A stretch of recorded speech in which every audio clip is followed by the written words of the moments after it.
জিনিস।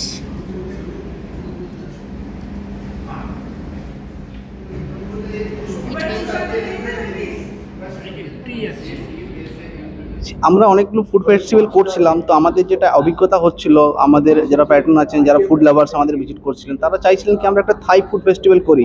So accordingly দেয়ার demand, আমাদের অন্যান্যদের ডিমান্ডের কথা মাথায় রেখে আমরা অনেক অ্যানালাইসিস করে থাই কুইজিনের ওপর তারপরে এই মেনুটা ডিজাইন করা হয়েছে, যেটা আমরা স্টার্ট করেছি অলরেডি মেপল রেস্টুরেন্টে ক্লাব ভারতী, যেটা চলছে 15ই ফেব্রুয়ারি থেকে স্টার্ট করেছি আমরা। এটা চলবে 29 ফেব্রুয়ারি অবধি।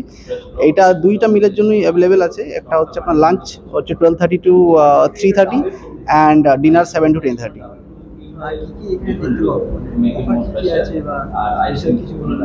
ফাইভ মেনুতে বেসিক্যালি আমাদের স্যুপ আছে, স্টার্টার আছে, মেন কোর্স আছে আর ডেজার্ট আছে। আইটেম যেগুলো আছে এগুলো authentic Thai food, all the reasons যেগুলো থাই ফুডের রিজনাল আছে, প্রত্যেকটা রিজন থেকে এক একটা ডিশ করে নিয়ে এই মেনুটা করা হয়েছে বেসিক্যালি। তো মেনুটা খুবই সুন্দরভাবে ডিজাইন করা হয়েছে, যারা ভেজিটেরিয়ান তাদের জন্য ভালো হবে, যারা নন ভেজিটেরিয়ান তাদের জন্য ভালো হবে।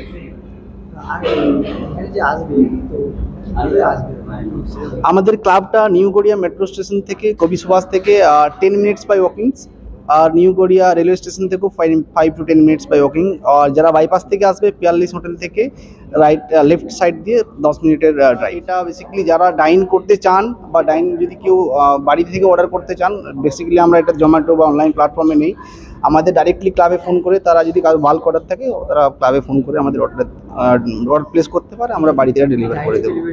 হ্যাঁ, আমার নাম Soumitra Sen, club Bharati register head chef. এখানে থাই ফুড ফেস্টিভ্যাল আমাদের 15 ফেব্রুয়ারি থেকে 29 ফেব্রুয়ারি অবধি চলবে। একজনের দুজনের প্রাইস হচ্ছে 1000 রুপিস।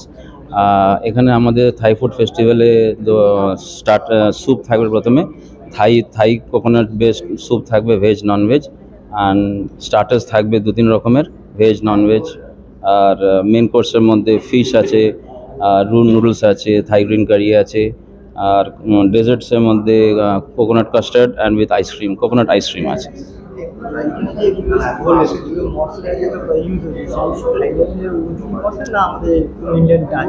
না না, আমাদের এই যে মশলাগুলো স্পেশালি থাইল্যান্ড থেকেই আসে। থাই কারি পেস্ট পাওয়া যায়, ওর মধ্যে সব ওদের পেস্ট যে মশলা ওটা ওদের বানানোই আসে, তো ওইগুলোই আমরা কোকোনাট মিল্কে পেস্ট করে বানানো হয়। মেনলি বেস হচ্ছে এখানে কোকোনাট মিল্কেরই বেস থাকে।